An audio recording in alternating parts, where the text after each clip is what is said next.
Gloire à Dieu. On remercie le Seigneur pour le privilège qu'il nous donne de pouvoir être ensemble, de pouvoir partager sa parole. J'aimerais vous prêcher un thème qui est très simple.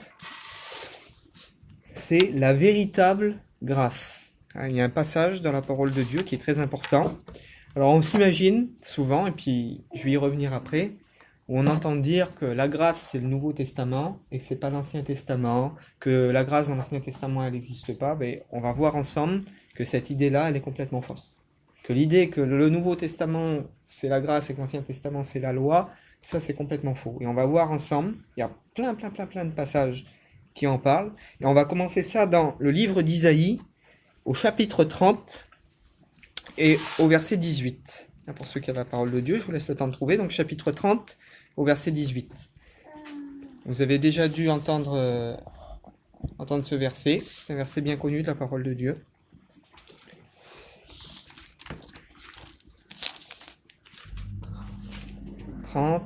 Verset 18.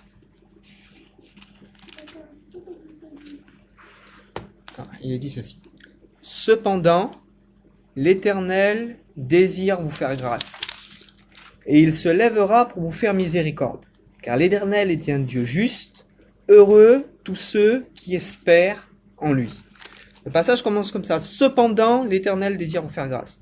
Et le mot cependant, dans la traduction hébraïque, ça va plus profond que ça. Ça veut dire malgré tout. Ça veut dire quoi malgré tout? Et malgré tout ce qu'on a fait, malgré qu'on n'est pas terrible, malgré que des fois on est à côté de la plaque, malgré que des fois on fait des choses qui vont pas, eh bien, cependant, malgré tout, l'Éternel désire nous faire grâce. Ce désir, c'est né dans le cœur de Dieu. Et on aurait pu faire, en réalité, tout ce que l'on veut. Ce désir, il dépend pas de nous. Il dépend pas de ce que nous, on aurait pu apporter, mais il dépend de ce que Dieu a décidé.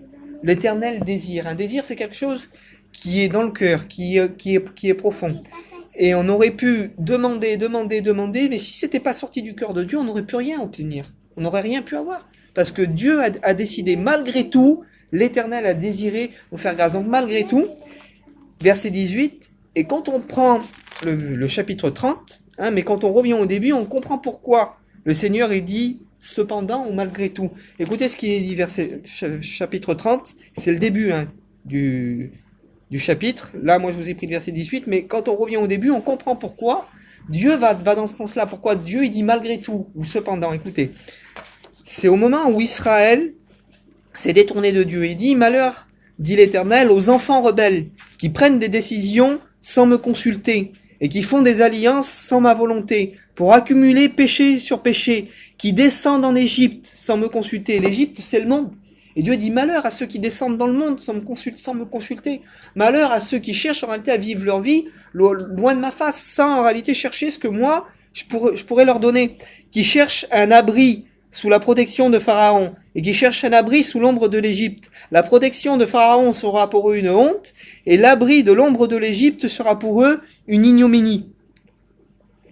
Et après, là, tout ce qui est décrit, il décrit plusieurs moments où Israël est à côté de la plaque, où Israël est parti loin de Dieu, où Israël veut même retourner en Égypte, où il sert des faux dieux. Et Dieu dit, malgré tout ça, moi, dans mon cœur, j'ai un désir. Vous pouvez être pourri comme vous voulez. C'est un peu ce que Dieu veut dire par là. Vous pouvez être pourri comme vous voulez, vous pouvez faire le mal que vous voulez. Dans mon cœur, ce désir-là, il s'éteindra jamais.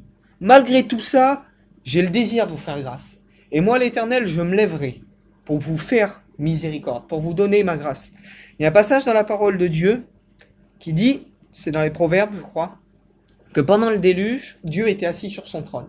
C'est-à-dire que quand Dieu a châtié les hommes, Dieu était assis sur son trône. Semblerait-il que les hommes qui périssent ne font pas bouger Dieu. Mais la Bible dit que Dieu se lève de son trône quand un pécheur se repent. Donc quand une âme reconnaît Dieu comme son sauveur, quand une âme cherche Dieu, Dieu se lève de son trône. Amen. Mais Dieu, pour exercer son jugement, il est impartial. Aussi bien l'amour de Dieu pour quelqu'un qui lui demande pardon est capable de le faire lever de son trône, aussi bien la justice de Dieu qui est impartiale est capable de laisser Dieu, pas de glace, parce que Dieu a des sentiments pour nous, mais est capable de laisser Dieu, c'est-à-dire sans être touché devant des hommes en réalité qui périssent. Parce que Dieu a ouvert une porte. Et c'est ce qu'il est dit dans l'Apocalypse. Il dit, j'ai mis devant toi une porte ouverte que personne ne peut fermer. Et cette porte-là, elle est ouverte dans tous les hommes. Et tous les hommes, lorsqu'ils ont le choix, quand quelqu'un choisit le bien, Dieu se lève. Mais quand Dieu châtie les hommes, un homme qui l'a prévenu, un homme qui l'a en réalité essayé de parler, de convaincre, et quand cet homme-là ne veut pas écouter, que le jugement tombe sur sa vie, alors Dieu reste impartial. Pourquoi? C'est comme un juge qui prononce sa sentence. En Amérique, c'est peut-être aller loin, mais en Amérique, il y en a que quand ils donnent le coup de marteau, là, ils prononcent des sentences de mort. Parce qu'il y a des gens qui ont tué d'autres gens, ou qui ont fait des choses abominables. Quand le coup de marteau est tapé, là, le juge, il sait très bien que quand il rend le verdict, malgré que c'est les jurés qui ont décidé, ou les jurés, quand ils rendent le verdict, là, le coup de marteau ou la sentence qu'ils vont prononcer, ils savent très bien que ça peut amener quelqu'un à la mort. Ils le savent, en pleine connaissance. Pourtant, dans la Bible, il est écrit, celui qui sème le vent récolte la tempête. L'homme récoltera ce qu'il aura semé, qu'on le veuille ou pas. Donc c'est pas de la faute de Dieu. Si des hommes, Dieu a pas créé l'enfer pour les hommes. Mais si des hommes iront dans le lieu de tourment, c'est pas la faute de Dieu. Parce que Dieu a tout fait pour pas que l'homme y aille. Et dans celui qui veut y aller, on le verra ensemble. J'ai mis devant toi la vie et la mort. Et Dieu dit, choisis la vie afin que tu vives. Dieu, il place tous les hommes au même niveau. Comme je vous ai dit, la grâce est imprégnée de l'Ancien Testament. Ce que je viens de vous lire là, c'est un verset, ce qu'on vient de décrire, c'est le livre d'Isaïe. Donc c'est un prophète de l'Ancien Testament.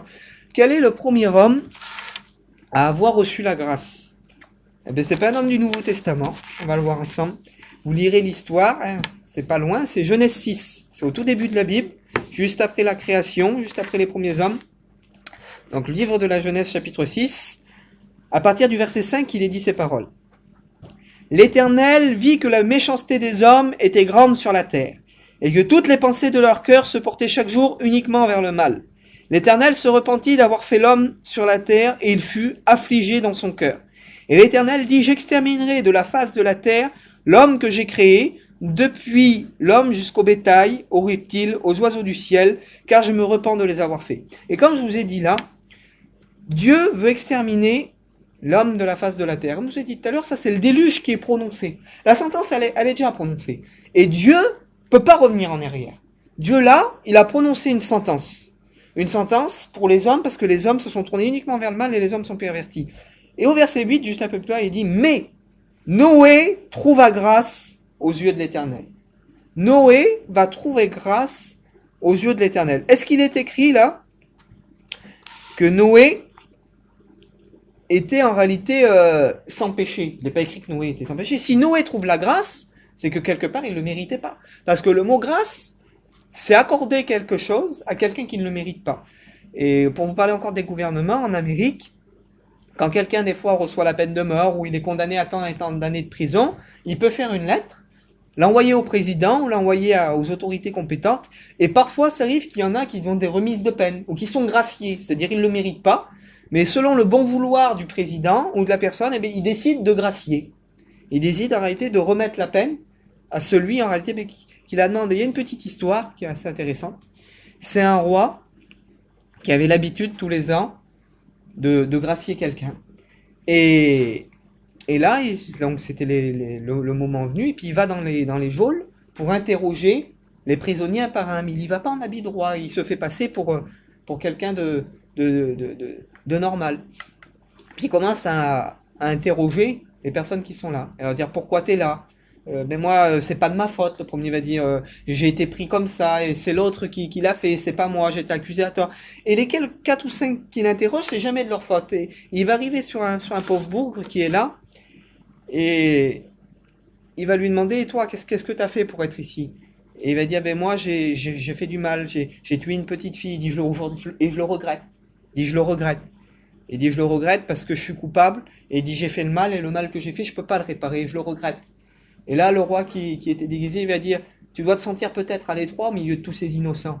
Dans le sens où les autres disaient qu'ils étaient innocents, et que lui, c'était le seul coupable qui était au milieu des geôles. Lequel le roi a choisi? Il a choisi celui qui se déclarait coupable, parce que celui qui méritait une grâce, la grâce, elle était faite pour un coupable, et pas pour quelqu'un d'innocent.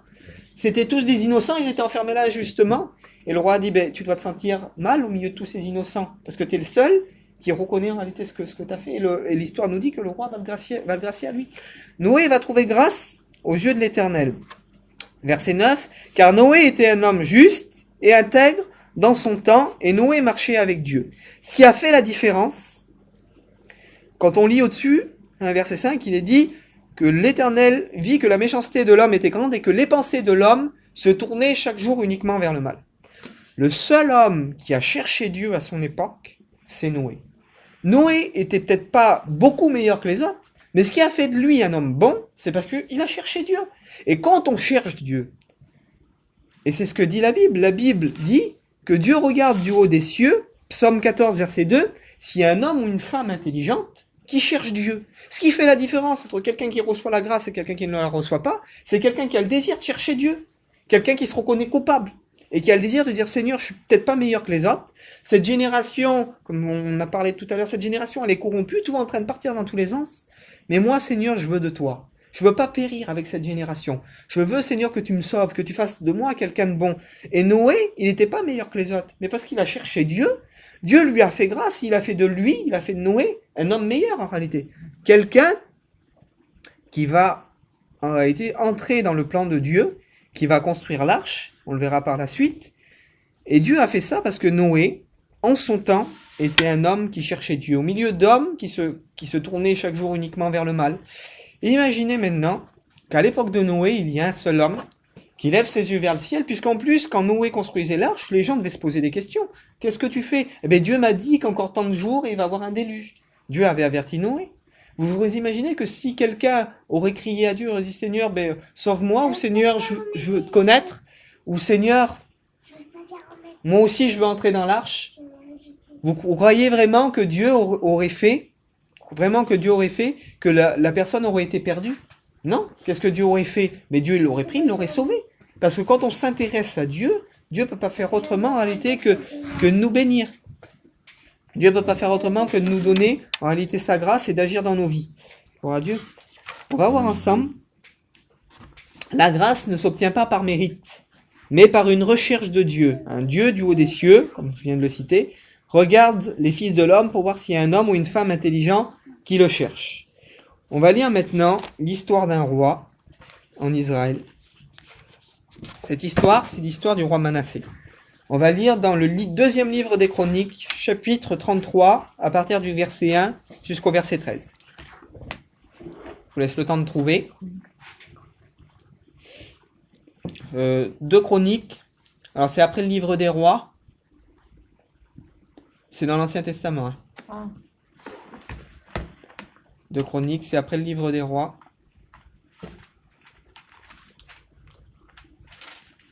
Deux Chroniques, chapitre 33, à partir du verset 1. À partir du verset 1. Manassé avait 12 ans lorsqu'il devint roi. Il régna 50 ans à Jérusalem. Il fit ce qui est mal aux yeux de l'Éternel, selon les abominations des nations que l'Éternel avait chassées devant les enfants d'Israël. Il rebâtit les hauts lieux qu'Ézéchias son père avait renversés. Il éleva des autels au Baal, il fit des idoles d'Astarté. Il faut bien écouter tout ce que ce garçon a fait, pour bien vous faire prendre conscience à combien la grâce de Dieu est capable d'agir. Il se prosterna devant toute l'armée des cieux, et il les servit. Il bâtit des autels dans la maison de l'Éternel, quoique l'Éternel ait dit que c'est à Jérusalem qu'on servira son nom à perpétuité. Il bâtit des autels à toute l'armée des cieux, dans les parvis de la maison de l'Éternel. Il fit passer, et ça c'est quelque chose de très important, il fit passer par le feu ses fils dans la vallée des fils de Hinnom. La vallée de Hinnom, je vais m'arrêter parce que c'est quelque chose qui est important. C'est la vallée de Ben Hinnom. Et c'est cette vallée que Jésus il dit, qui parle du feu de la géhenne. Le feu de la géhenne, en grec c'était traduit par AGN, mais en hébreu, quand on revient à la source, il parle de cette vallée-là. Cette vallée-là est une vallée qui était érigée, et dans cette vallée, c'est là où il y avait les autels, les faux dieux. Il y avait un dieu en particulier qui s'appelait le dieu Moloch. Et ce dieu-là, qu'on appelait Moloch, c'était une grande statue de bronze, je vous l'ai déjà expliqué, au milieu, son ventre était creux, et en dessous, on allumait un brasier. Et quand le brasier chauffait, la statue devenait rouge. C'est-à-dire, c'était comme une grosse marmite, si vous voulez. Et on prenait les enfants vivants, et on les jetait en réalité à l'intérieur. Et quand il est parlé du feu de la géhenne, par la suite, cette vallée, elle a tellement été maudite par déjà le fait qu'on offrait les enfants au feu, C'est-à-dire que les hommes livraient tout à l'ennemi. Qu'est-ce qu'on peut donner de plus à un faux Dieu? Parce que la Bible dit que derrière chaque idole, il y a un démon. Donc qu'est-ce qu'on peut donner de plus à un démon que son enfant? Et cet homme-là, c'est ce qu'il a fait. Donc est-ce que nous, vous verrez quelqu'un là qui tue son enfant, est-ce qu'on imagine que Dieu peut le pardonner à cette personne-là? Notre conception à nous, notre conception humaine. Cet homme-là, il a fait pire que ça. Il a donné son enfant, son fils. Ce que Dieu lui a donné, il l'a donné à brûler à un faux Dieu. Et dans cette vallée-là, ce qui s'est passé par la suite, c'est qu'il s'est passé tellement des choses horribles que ça servait de dépotoir. C'est-à-dire tous les ordures et les déchets qu'Israël produisait, toutes les ordures, elles étaient mises dans la vallée, là, et c'était un feu qui brûlait continuellement. C'est pour ça qu'il est dit le feu de la géhenne, le feu de la vallée de Ben Hinnom. Parce que dans cette vallée-là, c'est une vallée où les ordures brûlaient. Un feu qui ne s'éteignait pas jour et nuit. Le feu était allumé et on venait rajouter des ordures dessus. C'était un feu qui s'éteignait jamais. Et en réalité, les ordures qui étaient jetées, c'est symbolique. C'est-à-dire, l'enfer, ce sera simplement ceux qui auront été inutiles à Dieu. Ceux qui n'auront pas voulu de Dieu. Parce que des ordures, on ne les garde pas chez soi. Des choses qui vont venir polluer notre imaginez, vous avez vu dans les pays quand il y a la grève des éboueurs, des fois, à la grève des éboueurs, il y a des tas de poubelles comme ça sent mauvais dans les rues, etc. Imaginez que excusez-moi du mot, mais c'est le mot, je peux pas dire autre chose, que toute l'ordure humaine, que tout le péché de l'humanité et tout ce que les gens font là, ça rentre au ciel, ça. Dieu veut pas que le ciel soit contaminé. Dieu veut pas que le ciel soit pourri. Eh bien, qu'est-ce qu'il fera? Dieu jettera les ordures dans une vallée loin de sa face. Et loin de Dieu, si Dieu est la vie, loin de Dieu, qu'est-ce qu'il y a? Il y a la mort. Si Dieu est la lumière, qu'est-ce qu'il y a loin de Dieu? Il y a les ténèbres. Si Dieu est la paix, qu'est-ce qu'il y a loin de Dieu? L'enfer, ce sera simplement un endroit où Dieu n'est pas. Et là où Dieu n'est pas, il y a la désolation. Quand on parle, il y aura des cris et des grincements de dents. Alors on s'imagine que grincer des dents, c'est les gens par la douleur. Mais c'est pas vraiment ça. Bien sûr que les gens souffriront.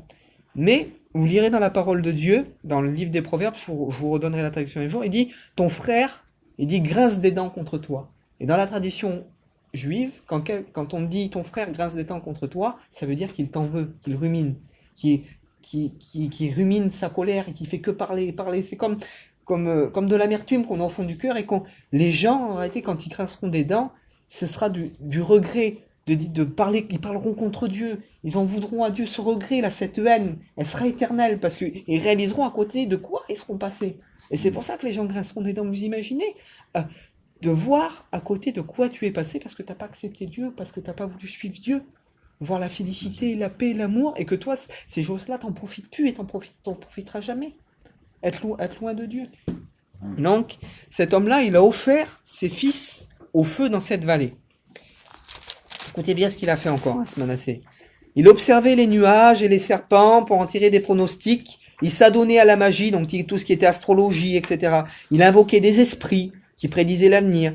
Il fit de plus en plus ce qui est mal aux yeux de l'Éternel afin de l'irriter. Et il a fait ça volontairement pour irriter Dieu. Parce qu'il y a des gens, ils font ça inconsciemment. En réalité, dans le monde, il y a des gens qui vivent un peu n'importe comment, mais ils n'ont pas la conscience que Dieu les regarde vraiment, que Dieu existe. Ils sont aveuglés par l'ennemi. Mais lui, il savait que Dieu le regardait et il a fait ça pour irriter Dieu. Il plaça des images taillées d'idoles dans la maison de Dieu, qui avait été faite qu'avait dit David et qui avait été faite par Salomon son fils. Verset 8. Je ne ferai plus sortir d'Israël du pays que j'ai destiné à vos pères. Donc là, il parle de l'héritage qui a été donné à David. Voilà. Et donc, il faut s'arrêter là et reprendre au verset 11. Alors l'Éternel fit venir contre eux, donc il parle de Manassé et d'Israël de l'époque par rapport au mal qu'ils ont fait, les chefs de l'armée du roi d'Assyrie, qui saisirent Manassé, ils le mirent dans les fers et ils le lièrent avec de pesantes chaînes d'airain et ils l'amenèrent captif à Babylone. Lorsqu'il fut dans la détresse, écoutez bien, il implora l'Éternel son Dieu et il s'humilia. Cet homme-là, après avoir fait passer ses fils par le feu, après avoir tiré des pronostics, après avoir voulu irriter Dieu, la Bible dit que quand il est emmené en captivité, il s'humilie devant Dieu profondément. Et verset 13, écoutez bien, il lui adressa des prières à l'Éternel, et l'Éternel se laissa fléchir, exauça les supplications de Manassé, et le ramena à Jérusalem dans sa patrie. Si ce passage-là est pas inspiré de la grâce, moi j'y comprends plus rien. Un homme qui est capable de tuer ses enfants, d'irriter Dieu volontairement, et il va dire à Dieu, il va s'humilier profondément en disant à Dieu, ben, si tu me ramènes chez moi, parce qu'on le voit après qu'il détruit tous les hauts lieux, qu'il détruit tout le mal qu'il avait fait, il essaye de le rétablir. Il va dire à Dieu, si tu me ramènes chez moi, je vais détruire tous les hauts lieux, et je vais te servir comme jamais je t'ai servi. Il dit que Dieu va se laisser fléchir. Et dans le mot fléchir, c'est comme si que Dieu s'humilie devant Manassé quelque part. Que Dieu lui donne alors qu'il ne le mérite pas. Et si on dit que dans l'Ancien Testament il n'y a pas la grâce, eh bien c'est une erreur. Parce que si cet homme-là obtient pas la grâce, si cet homme-là est jugé selon la loi, Dieu ne peut pas le pardonner. Il a offert ses enfants à des faux dieux. Il a irrité Dieu volontairement, il a consulté les morts, excusez-moi, il a consulté les morts, il a voulu faire revenir, il a fait de la magie, il a fait tout ce que vous voulez. Il dit que sa repentance, parce qu'il cherche Dieu, parce qu'il demande pardon à Dieu, il demande à Dieu de le ramener, Dieu se laisse fléchir. Semblerait-il que Dieu, comme si que Dieu même pouvait pas retenir la bénédiction à ce moment-là. Que Dieu pouvait pas retenir que l'envie de Dieu, c'est pour ça le passage que je vous ai dit tout à l'heure dans Isaïe dit que l'Éternel désire vous faire grâce. Et cette envie-là, elle est tellement grande dans le cœur de Dieu, Dieu a plus envie de faire grâce aux hommes que de les châtier. Dieu a pas envie de les châtier. Mais maintenant, pour obtenir la grâce, comme je vous ai dit tout à l'heure, il faut reconnaître qu'on a besoin d'une grâce. Il faut reconnaître qu'on est pécheur. Il faut venir devant celui qui a le moyen de nous donner la grâce. Le moyen de nous la donner, le moyen de nous la partager, de nous la révéler. Et si on ne demande pas, ben on ne peut pas obtenir la grâce. Proverbe 28.3. Celui qui cache ses transgressions ne prospère pas, mais celui qui avoue et qui délaisse obtient miséricorde. Encore un verset de l'Ancien Testament qui est inspiré totalement de la grâce. Celui qui cache, celui qui veut vivre comme on lui semble, ou qui met pas tout à lumière, il prospère pas. Elle dit que celui qui avoue et qui délaisse obtient miséricorde, et c'est le message de Jésus. Il dit repentez-vous et convertissez-vous. Repentir, c'est avouer. Se convertir, c'est délaisser, c'est faire demi-tour, afin que vos péchés soient pardonnés. Et on a le schéma déjà dans l'Ancien Testament de ce que Jésus va annoncer. La Bible dit que Jésus n'est pas venu abolir la loi, mais qu'il est venu l'accomplir. L'accomplir, c'est-à-dire qu'il est venu donner son vrai sens, sa vraie interprétation. Et Jésus n'est pas venu faire ni plus ni moins que d'interpréter ce qui était écrit dans la loi, dans la Torah de Dieu, dans ce qui était dans l'Ancien Testament. Quand on lit dans la Bible que les Béréens, ceux de l'église de Bérée, contrôlaient chaque jour ce qui était écrit dans l'Écriture, pour savoir si ce que Paul enseignait venait de Dieu ou ce que les apôtres enseignaient venait de Dieu. Quand il est dit dans l'Écriture, comprenez bien, à l'époque de l'apôtre Paul, le Nouveau Testament, il n'existe pas. Les évangiles ne sont pas écrits. Paul, il est à 10 000 lieues d'imaginer qu'on va se servir de ces lettres pour créer le Nouveau Testament, pour créer des doctrines. Toutes les lettres que les apôtres ont envoyées, ils n'imaginaient pas que ça allait être utilisé pour créer le Nouveau Testament en réalité. Quand il est dit que les Béréens contrôlaient ce que Paul disait dans les Écritures, c'était quoi les Écritures? C'était que l'Ancien Testament. Les Béréens contrôlent Paul quand il prêchait. Comment voulez-vous que Paul prêche avec le Nouveau Testament? Il n'existe pas. Mais il disait Jésus est venu. Il est mort pour nous, selon ce qui est écrit dans, on va le voir après, Isaïe 53. Il a été blessé pour nos péchés. Les apôtres ont prêché uniquement avec l'Ancien Testament. Et on dit que la grâce n'est pas imprégnée, qu'il n'existe pas dans l'Ancien Testament. Mais c'est faux. La grâce, l'Ancien Testament est imprégné de l'amour de Dieu et imprégné de la grâce. On dit Jésus-Christ est le même hier, aujourd'hui, éternellement. C'est-à-dire quoi? C'est-à-dire que dans l'Ancien Testament et dans le Nouveau, et éternellement, Jésus sera le même. Amen. Et il n'a pas changé. J'aurais dû vous lire ça, mais je vais pas vous lire forcément. Je vais juste vous commenter. Vous savez l'histoire. La parole de Dieu va être adressée à Jonas, mais comme j'ai fait l'autre jour, une grande réunion là-dessus, lève-toi, va à Ninive, la grande ville, écrit contre elle. Jonas, il voulait pas que ses ennemis soient pardonnés. Et la grâce de Dieu, elle nous dépasse, parce que même si on veut pas des fois que nous, quelqu'un soit pardonné, la grâce de Dieu, Ninive, comme je vous ai dit, c'était des gens qui persécutaient Israël. Dieu a été capable d'envoyer un prophète pour pardonner des gens qui mettaient à mort son peuple.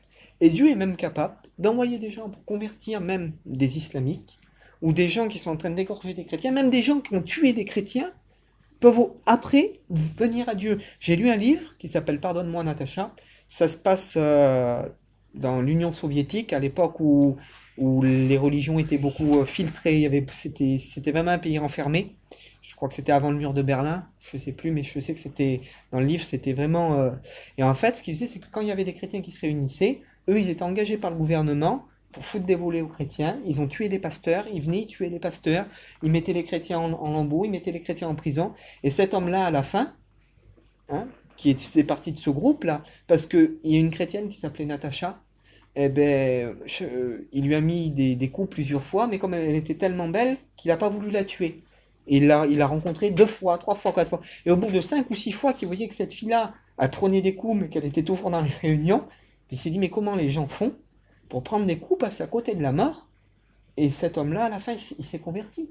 Dieu a réussi à le pardonner alors qu'il a tué des chrétiens. Alors qu'il a donné, et à la fin, dans son livre, le livre s'appelle Pardonne-moi Natacha, parce que dans son livre, il lui demande pardon à la fin, de tout le mal qu'il lui a fait à cette femme. Et quand moi j'ai lu la fin de ce livre, j'ai pleuré, comme un enfant, parce que ça m'avait vraiment, vraiment touché.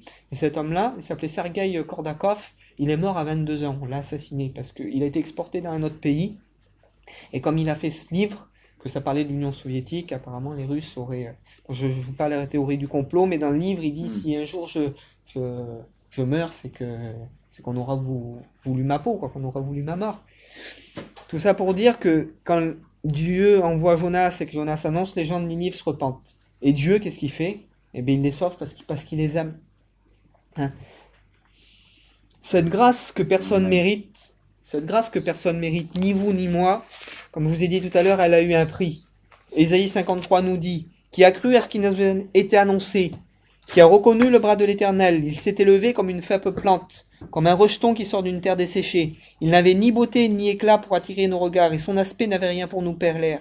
Méprisé et abandonné des hommes, homme de douleur, habitué à la souffrance, semblable à celui dont on détourne le visage. Nous l'avons dédaigné, nous avons fait de lui aucun cas. Cependant, ce sont nos souffrances qu'il a portées, c'est de nos douleurs qu'il s'est chargé. Nous l'avons considéré comme puni et frappé de Dieu, humilié. Mais il était blessé pour nos péchés, brisé pour nos iniquités. Passage dit, verset 5, il était brisé pour nos péchés. C'est Isaïe qui parle. Jésus, c'est 900 ans. Isaïe, avant que Jésus soit mis à mort. Avant la naissance de Jésus. C'est 900 ans.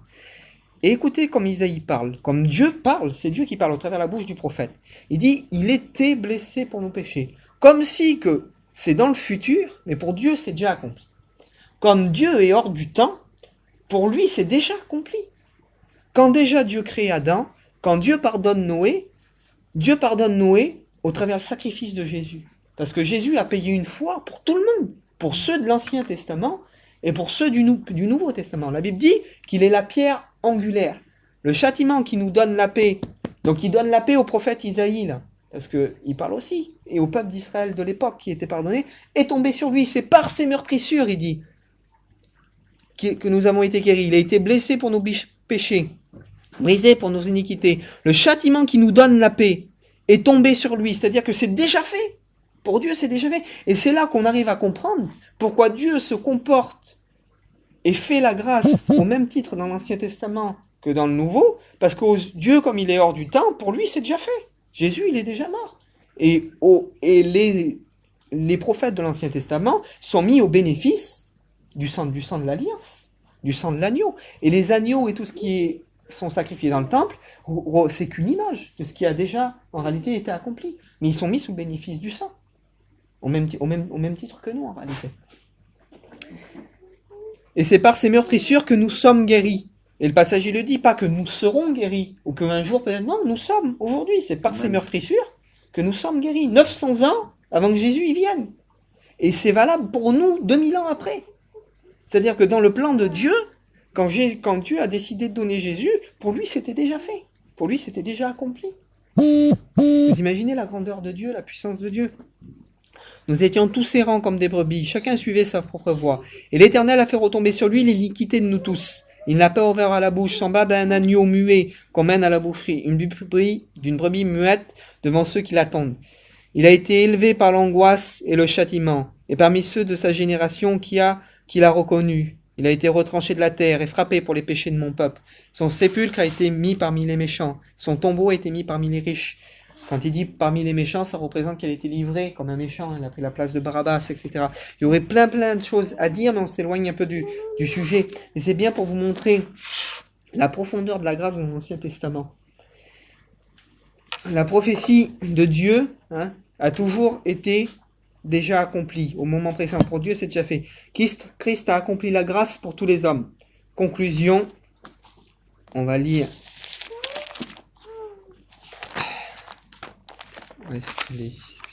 Il est là. Alors, Tite 2, 11, un verset qui est bien connu. Parce que vous savez, il ne faut pas qu'on se trompe. Parce qu'il y a des gens qui disent, oui, la grâce a aboli la loi. Ou, mais non, puisque si la grâce était déjà dans l'Ancien Testament, il n'y a pas de différence entre les deux. Alors, l'équilibre se trouve où? Regardez, la grâce, c'est dans Tite, chapitre 2, verset 11. Car la grâce du Seigneur, source de salut par tous les hommes, pour tous les hommes, a été manifestée. Donc ça, on est d'accord, c'est le sacrifice de Jésus, c'est la grâce, elle a été manifestée. Mais la grâce, qu'est-ce qu'elle produit? Elle nous enseigne à renoncer à l'impiété et en convoitise mondaine. C'est-à-dire la grâce, elle t'enseigne que tu dois obéir en réalité à la parole de Dieu. Et la parole de Dieu, c'est quoi? C'est la loi de Dieu. Parce que la loi, c'est quoi? Tu ne tueras point, tu ne commettras point d'adultère, c'est les 10 commandements. Si on enlève les 10 commandements, si on enlève la loi de Dieu, chacun fait ce qu'il veut. Alors Dieu me pardonne, et j'ai le droit de tuer. Dieu me pardonne, et j'ai le droit de mentir. Dieu me pardonne, et j'ai le droit de vivre ma vie en réalité comme bon me semble. Non, c'est pas comme ça. Une fois que tu as reçu la grâce, parce que tu la mérites pas, t'es pas un homme terrible, il faut que cette grâce qui t'a été donnée, là, il faut qu'elle porte du fruit derrière. Sinon, ça n'a aucune logique, ça n'a aucun sens. Imaginez, moi, je dois aller en prison. Et toi, tu prends ma place. Tu viens vers moi, tu me dis, voilà, Alan, tu as des enfants. Moi, je suis célibataire. Toi, tu as des enfants. Je prends ta place, je dis que c'est moi qui a fait les méfaits, je dis que c'est moi qui a commis le meurtre. Et toi, tu t'en sors et tu t'occupes de ta femme et de tes petits. Alors toi, tu viens, tu prends ma place. Et tu me dis, voilà, la seule chose que je te demande en échange, c'est de t'occuper de ta femme et de tes petits et d'arrêter les conneries. Est-ce que je t'honore si toi tu prends ma place et que moi je recommence à voler, je recommence mes conneries et je recommence à tuer? Ça n'a aucun sens. Eh bien avec Dieu c'est pareil. Jésus il vient, il prend notre place. Il meurt à notre place, on doit mourir. Il y a une culpabilité qui pèse sur nous. Il y a quelque chose qui pèse sur nous. Maintenant Jésus il dit voilà, moi je te pardonne, je prends ton péché. Et maintenant va et pêche plus. Ne vis plus dans le péché dans lequel tu vivais en réalité. Ne vis plus dans cette vie-là. Et c'est ce que Dieu demande. Et c'est la logique de Dieu, c'est ça. C'est pour ça que la grâce, elle nous enseigne. Elle nous enseigne à quoi? À renoncer à l'impiété, au convoitise mondaine, et donc à se plier quelque part à ce qui est écrit dans la loi de Dieu. On ne pratique pas la loi de Dieu pour être sauvé. Parce qu'on est sauvé, parce que Dieu nous pardonne. Mais maintenant, on met en pratique la loi de Dieu pour prouver qu'on a été sauvé. Amen. Pour prouver à Dieu que Seigneur, tu m'as racheté par ton salut, tu m'as racheté par ta grâce, je ne veux pas vivre comme je vivais autrefois. Il dit les choses anciennes, elles sont passées, toutes choses sont devenues nouvelles. Si Dieu a fait de toi une nouvelle créature, tu peux plus vivre comme les gens de ce monde, tu peux plus pratiquer le péché. Maintenant, il y a un juste équilibre entre les deux. La Bible dit, c'est quoi l'épître de Pierre qui dit, celui qui dit qu'il ne pêche jamais fait Dieu menteur. Ça veut dire quoi? Ça veut dire qu'il m'arrive de mettre un pied à terre, il m'arrive de chuter, il m'arrive de commettre un péché. Mais commettre un péché, ce n'est pas un état de péché. C'est deux choses différentes. Un état de péché, c'est vivre, recommencer, puis dire, ben Dieu me châtiera pas. Non. Commettre un péché, c'est je fais une faute, et Seigneur, pardonne-moi, j'ai commis un péché, j'ai commis une faute, j'ai trébuché, j'ai fait quelque chose qui allait pas, maintenant Seigneur, pardonne-moi, et cette faute-là, je ne veux plus la reproduire. Et je fais tout, même si dans 6 mois, 8 mois, je la reproduis, mais je fais tout pour pas la reproduire. Amen. Je combats pour pas la reproduire, jusqu'à ce que je me lève un jour, et que cette chose-là soit ôtée de ma vie. Et c'est ça. La grâce du Seigneur, elle nous enseigne à renoncer à l'impiété, au convoitise mondain, et à vivre dans le présent siècle selon la sagesse, la justice et la piété. Voilà, à vivre selon la loi en réalité de Dieu. On va lire un dernier verset, après on priera le Seigneur. Je peux fermer parce que, hop, le verset il est écrit là. Hébreux 14, 16. Approchons-nous donc avec assurance du trône de la grâce. C'est-à-dire que comme Christ est mort et ressuscité, qu'il a pris notre place, avec humilité, on peut s'approcher avec assurance. On peut s'approcher avec assurance du trône de la grâce, afin de trouver grâce pour être secouru dans nos besoins. Et la question que je vous pose ce soir, la question que je me pose, si je peux m'approcher avec assurance du trône de la grâce afin d'être secouru dans mes besoins, c'est ce soir, quel est mon besoin? Quel est mon besoin? Qu'est-ce que Dieu, en réalité, peut m'accorder ce soir? Ce soir, le trône de la grâce, il est là. Je peux m'approcher avec assurance. Pourquoi? Parce que, comme on l'a vu ensemble, obtenir la grâce, c'est se reconnaître pécheur. C'est avouer, c'est délaisser. C'est savoir que Dieu n'a pas changé. Et si Dieu a été capable de faire grâce à Manassé, si Dieu a été capable de faire grâce à Noé, parce que simplement ces hommes ont cherché Dieu, ils se sont repentis, ils ont cherché Dieu, ils ont voulu vivre au milieu d'une génération corrompue, perverse, ils ont voulu vivre eux avec Dieu. De dire, même si autour de moi tout est noir, moi je veux être éclairé par toi. Je veux briller. Je veux, Seigneur, que tu laves mon cœur tous les jours. Ben, on peut s'approcher avec assurance du trône de la grâce, afin d'être secouru dans nos besoins. Et un passage qui dit que personne ne se prive de la grâce de Dieu. Et ce soir, il faut que personne se prive. Quels que soient nos besoins, quel que soit en réalité ce qu'on a besoin au fond de nos cœurs, il faut que personne se prive de demander à Dieu ce qu'il a besoin, afin que le Seigneur nous secourt et qu'il puisse nous donner une riche bénédiction. On prie ensemble le Seigneur.